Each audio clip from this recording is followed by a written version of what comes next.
अस्सलाम वालेकुम व्यूअर, क्या हाल है। उम्मीद करता हूँ आप सब खैरियत से होंगे। अल्हम्दुलिल्लाह मैं भी ठीक हूँ।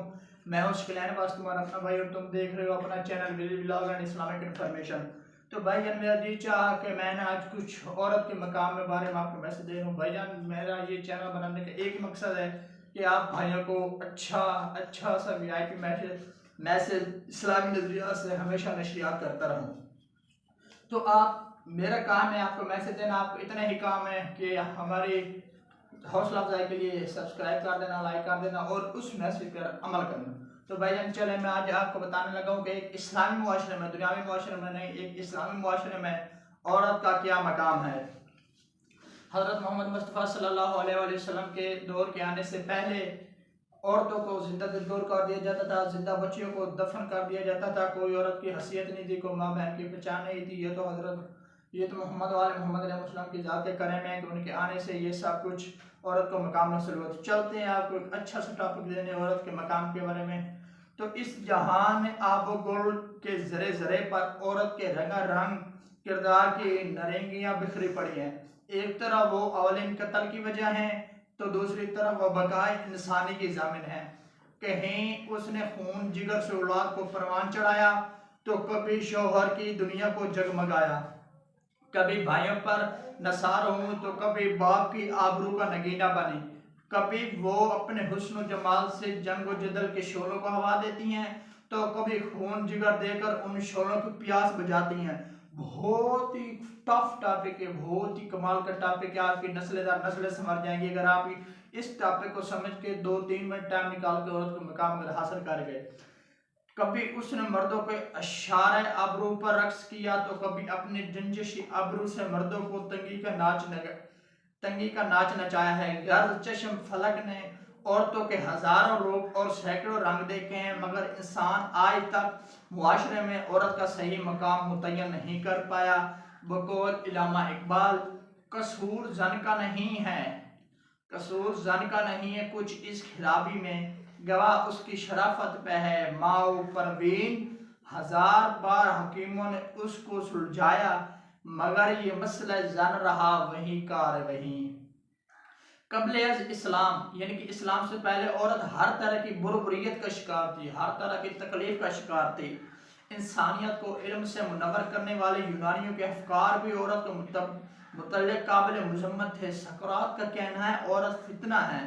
इस दौर के तमाम मुक्तबा हाय फिक्र औरत की कमज़ोर और नातवा हसीयत पर मुतफिक थे।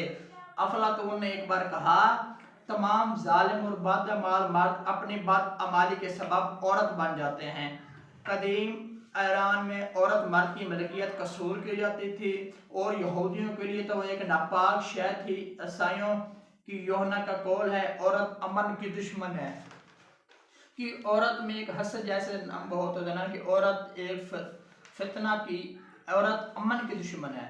बुद्ध मत के पैरोकारों के मुताबिक तो जिस मर्द का राबत औरत के साथ होता उसे नरवा हासिल नहीं होता। हिंदू मजहब में औरत अपने आप को लौंडी या वासी करवाते थे। रहा मामला अहले अरब का तो वो पैदा होते ही लड़कियों को जिंदा दुर्गोर कर डालते और जो बच जाते और वो ज़माने जहलियत के उबाश और या शुरा के फैश कलाम का निशाना बनती।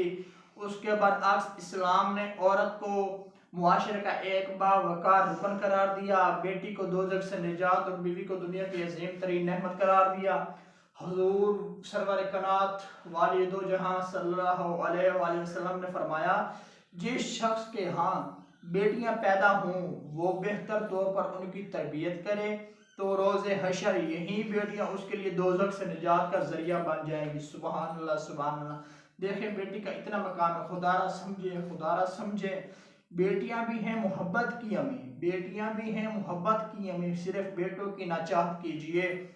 नेक बीवी के मुतल्लिक आप सल्लल्लाहु अलैहि वसल्लम का फरमान मुबारक है, नेक बीवी दुनिया की बेहतरीन नेमतों में से एक है।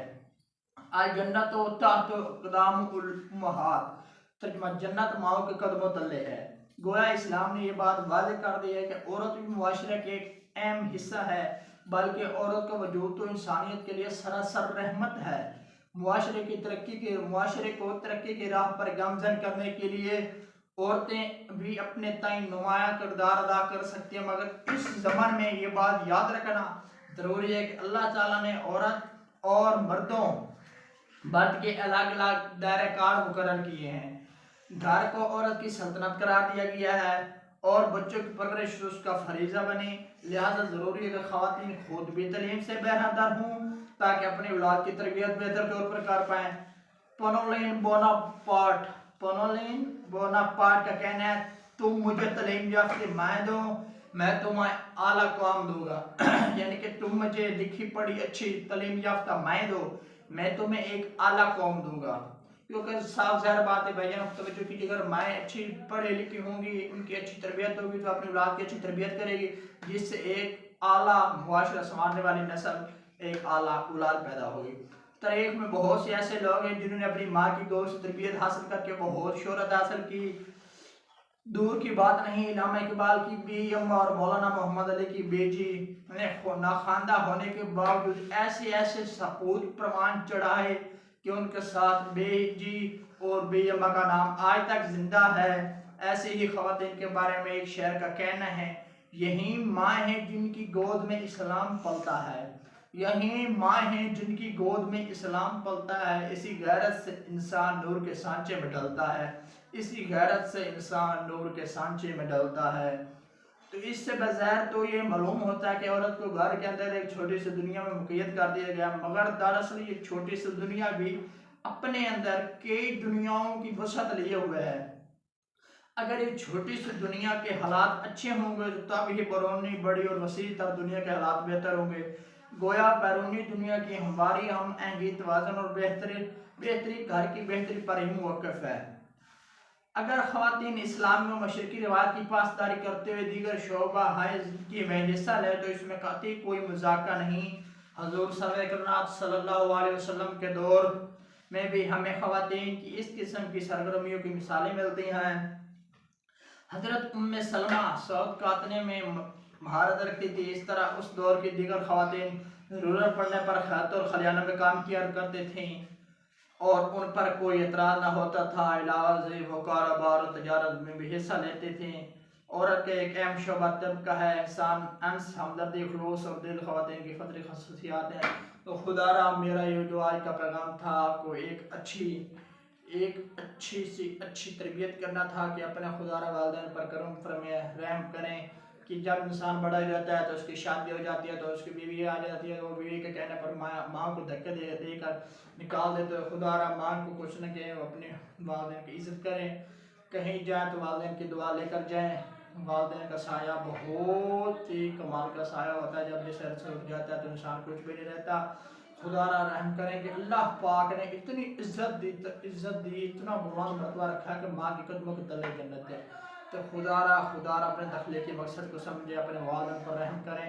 अगर ये मेरा मैसेज आज का आपको अच्छा लगा हो तो मैं आपसे कोई इज्जत नहीं मांग रहा, मैं आपसे यही कुछ मांग रहा। खुदारा अपना छोटा भाई समझ के इस चैनल को लाइक करें, अगर अच्छी राय है तो कमेंट में लिखें और हमारे चैनल को सब्सक्राइब करें। शुक्रिया।